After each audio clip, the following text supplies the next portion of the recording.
Di dalam belajar tentang hukum, kita akan belajar mengenai sumber hukum. Yuk, mari kita simak lebih lanjut. Menurut Van Avelron, terdapat 4 macam sumber hukum. Yang pertama, sumber hukum historis. Yang kedua, sumber hukum filosofis. Yang ketiga, sumber hukum sosiologis. Dan yang terakhir, sumber hukum formal. Apa sih sumber hukum historis itu? Sumber hukum yang merupakan tempat dapat ditemukan atau dikenal hukum secara historis. Sumber hukum yang merupakan tempat pembentukan undang-undang mengambil hukumnya. Contohnya di Indonesia, sumber hukum historis pertama ditemukan dari dokumen kuno berwujud naskah lontar. Sumber hukum historis juga meliputi sistem masa lalu hukum yang pernah berlaku pada tempat tertentu. Yang kedua, sumber hukum filosofis sebagai sumber untuk mengetahui isi hukum serta sebagai sumber untuk kekuatan mengikat dari hukum. Artinya, bermakna agar eksistensi hukum mampu sebagai kaidah perilaku yang memuat seluruh nilai positif. Oleh karena itu, hukum harus dipatuhi masyarakat. Yang ketiga, sumber hukum sosiologis. Faktor-faktor yang menentukan isi hukum positif seperti pandangan hidup, kesadaran, dan cita hukum yang meliputi suasana kebatinan serta falsafah bangsa Indonesia yang bersumber dari Pancasila dan pembukaan. Dan yang terakhir, sumber hukum formil.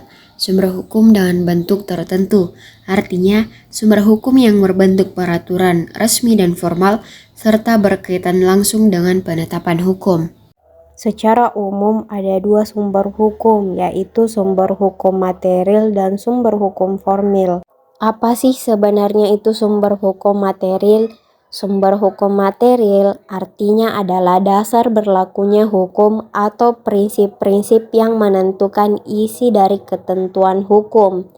Dalam sumber hukum material ini, yang lebih dipersoalkan adalah apa sebabnya hukum itu mengikat. Mengapa dikatakan seperti itu? Karena sumber hukum material ini menyelidiki masalah apakah yang menjadi dasar kekuatan mengikatnya sebuah hukum-hukum. Ini bisa saja seperti hukum pidana, perdata, hukum internasional, dan lain sebagainya.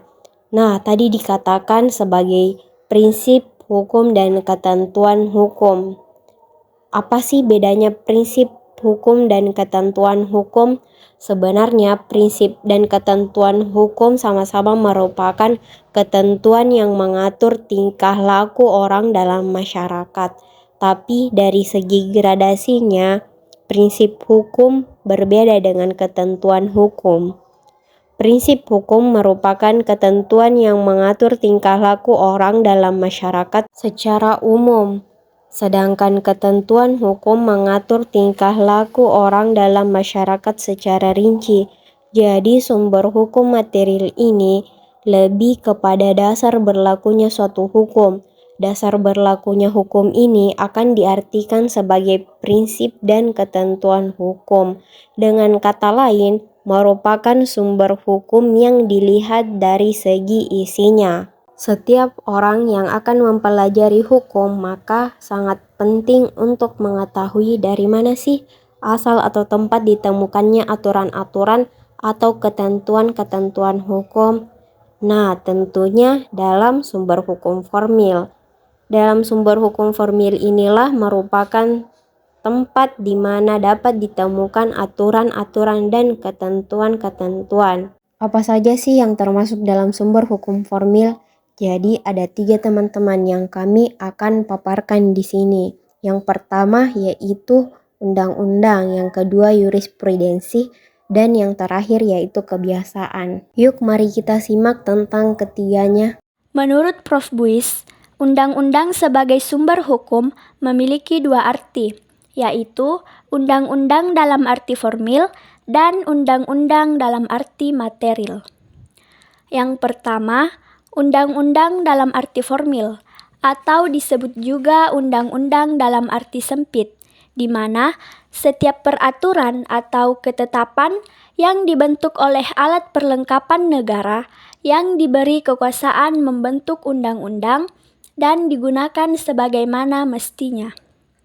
perlengkapan negara, yaitu presiden, dengan persetujuan Dewan Perwakilan Rakyat atau DPR. Yang kedua, undang-undang dalam arti material atau disebut juga undang-undang dalam arti luas, di mana setiap peraturan atau ketetapan yang isinya berlaku dan mengikat secara umum atau setiap orang, dengan catatan pengertian umum di sini tidak mesti seluruh warga negara Indonesia.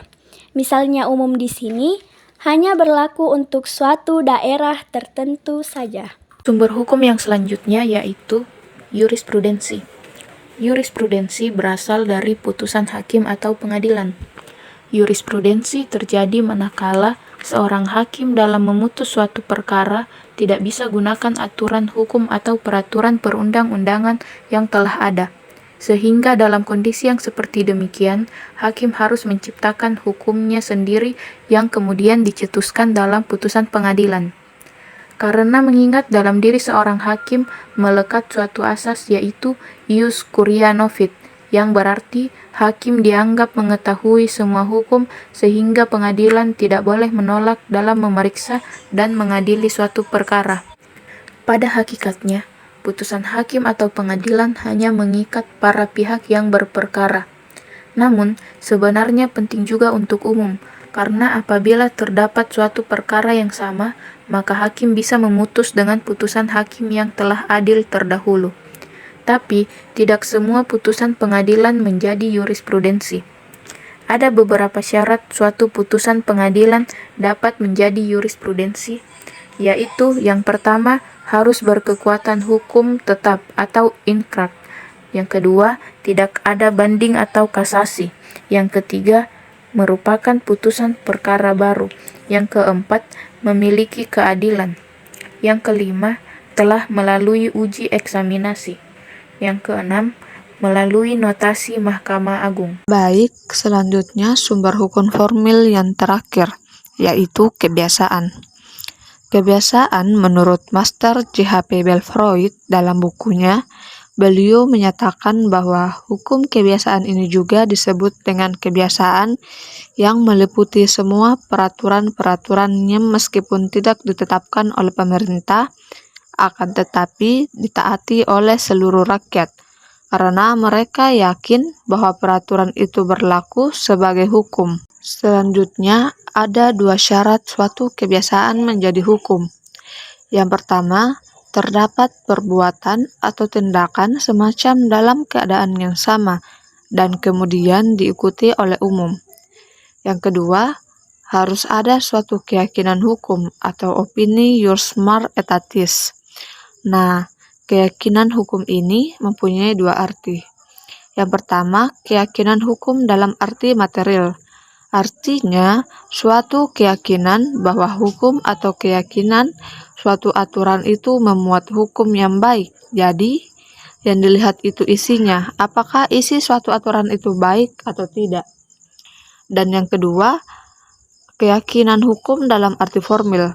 Artinya, orang yakin bahwa aturan itu harus diikuti dengan taat dan dengan tidak mengingat akan nilai daripada isi aturan tadi.